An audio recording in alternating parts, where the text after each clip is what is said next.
কিন্তু আমার আমার মা বোন তুইলাও গাইল দিছে, এতে কোনো দুঃখ নাই, কিন্তু আমার বাংলাদেশে নিয়েও গাইলাইছে, এটাই বড় কষ্ট। পুলিশ সিকিউরিটি তাদের আমি হেল্প চেয়েছি, হেল্প করেনি। একটি খবর সামাজিক যোগাযোগ মাধ্যমে মানুষের সামনে ভেসে আসছে, সেটি হলো যে বাংলাদেশ ক্রিকেট দলকে সমর্থন জানানো রবিউল ইসলাম রবি ওরফে টাইগার রবিকে ভারতীয় ক্রিকেট দলের সমর্থক দ্বারা নির্যাতন করা হয়েছে, মারধর করা হয়েছে। তিনি মিডিয়াকে জানিয়েছেন যে কিভাবে তাকে মারধর করা হয়েছে।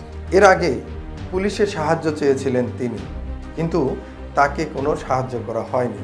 টাইগার রবির এই টেস্ট ম্যাচ দেখতে যাওয়াকে ভারতীয় গণমাধ্যম যেভাবে দেখছেন সেটি আপনাদেরকে একবার তুলে ধরব। টেস্টে বাংলাদেশ দলকে সমর্থন জানাতে আসা রবিউল ইসলাম রবি ওরফে টাইগার রবি নামে বাংলাদেশি সমর্থককে বাংলাদেশে ফেরত পাঠাচ্ছে ভারত সরকার। তিনি মূলত চিকিৎসা ভিসা নিয়ে চেন্নাইয়ে এসেছিলেন, তবে চেন্নাইয়ের কোনো চিকিৎসা না নিয়েই কানপুরে গিয়ে বাংলাদেশ বনাম ভারতের দ্বিতীয় টেস্ট দেখতে স্টেডিয়ামে প্রবেশ করেন। স্টেডিয়ামের ভেতরে অনুমোদনহীন ব্র্যান্ড প্রচারের অভিযোগ তুলেছে ভারতীয় কর্তৃপক্ষ। কানপুর পুলিশ রবিকে হেফাজতে নিয়েছে, দিল্লি হয়ে ঢাকা পাঠানোর ব্যবস্থা করেছে। তার শাস্তি হিসেবে ভিসা বাতিল করে 5 বছরের নিষেধাজ্ঞাও দিতে পারে ভারতীয় ইমিগ্রেশন কর্তৃপক্ষ।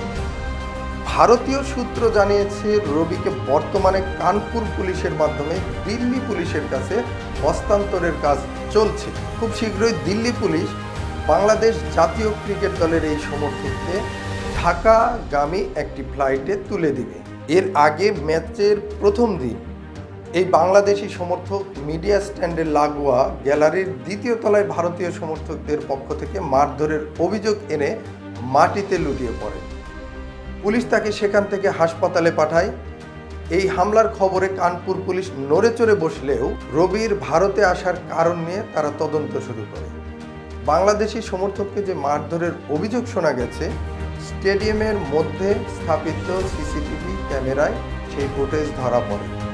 এটি ভারতীয় পুলিশের একটি ভারতের ভেতরে টাইগার রবিকে নির্যাতন এর মাধ্যমে প্রমাণিত হয় যে ভারত আমাদের কি পরিমাণ বন্ধু, আর ভারতীয় যারা নাগরিক আছেন তারা বাংলাদেশের নাগরিকদের কি পরিমাণ ভালোবাসে।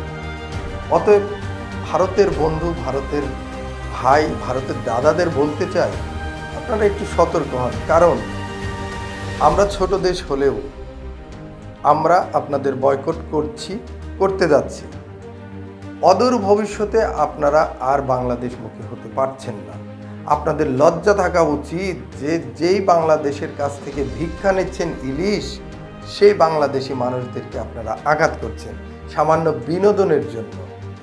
সামান্য বিনোদন, খেলা দেখার জন্য আপনারা বাংলাদেশ দলকে সাপোর্ট করার জন্য তাকে আঘাত করছেন, মারছেন, সে মার খেয়ে মাটিতে লুটিয়ে পড়ছে।